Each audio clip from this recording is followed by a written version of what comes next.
Bonjour chers étudiants. Aujourd'hui, on va parler avec vous sur les caractéristiques du discours conversationnel des jeunes français.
Nous devons résoudre les problèmes suivants.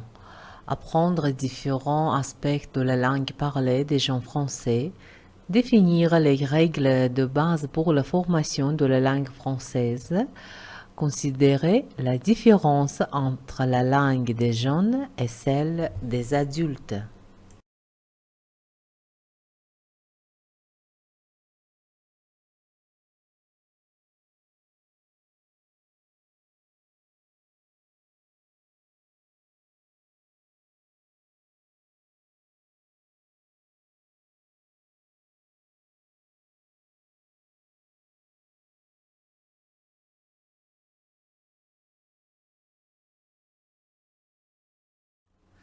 Le sociolecte des jeunes peut être divisé selon divers facteurs. Âge, ce sont les écoliers, les étudiants, etc. Profession, territoire, lieu de résidence, ville, banlieue, village, etc.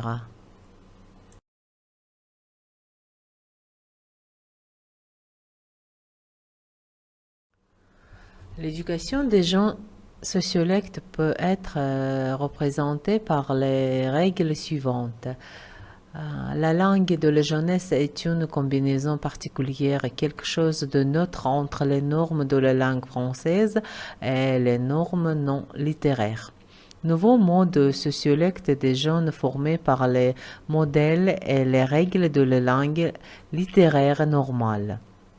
Le concept de codage. Le codage s'effectue par déformation d'un mot code alphanumérique. Ce système sociolecte des jeunes de la langue nationale française, caractérisé par une gamme limitée de locuteurs, un style réduit.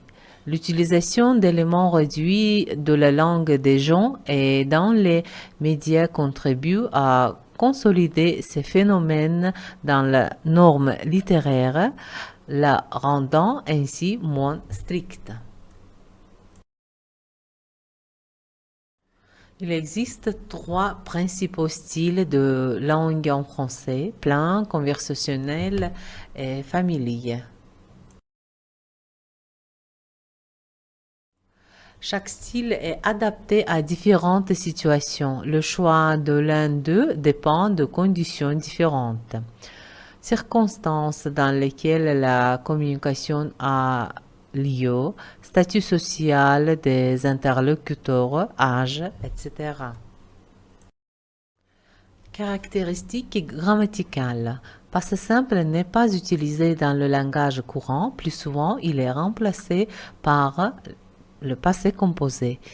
Je dis que c'est vrai. Il a dit que c'est vrai. Vous pouvez souvent trouver le pronom personnel et indéfini on, qui remplace le plus souvent les pronoms personnels nous, vous, et peut également être utilisé à la place je, tu, il, elle. On est très fatigué. Qu'est-ce qu'on fait ce soir?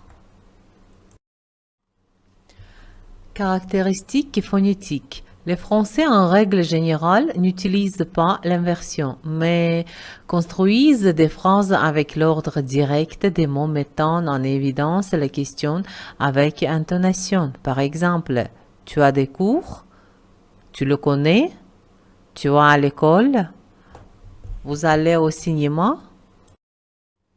Souvent, dans les questions en langue parlée, les mots d'interrogation mis à la fin d'une phrase. Par exemple, tu te portes comment? Tu fais quoi?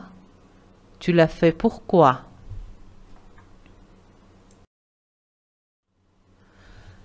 Caractéristiques lexicales. À votre attention, je vous propose un bref dictionnaire d'argot des gens. Une bagnole, c'est-à-dire une voiture. Un bouquin, c'est le livre. Un mec, un homme. Un boulot, un travail.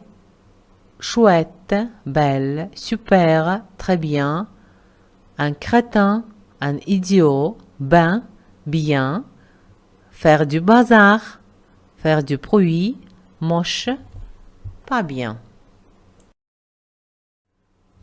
Et il convient également de noter l'utilisation en français des abréviations.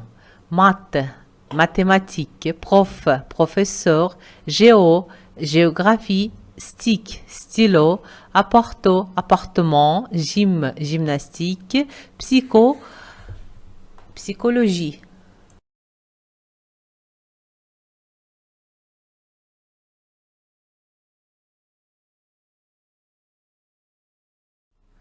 Alors, pour comprendre les gens français, à notre avis, il faut communiquer avec des locuteurs natifs, regarder des films et des émissions de télévision dans la voix originale française, parler avec des étudiants de cours sur la vie des jeunes en France, leur enseigner les caractéristiques du français parlé, lire la littérature française en original, écouter de la musique, des interviews et des conversations avec les Français.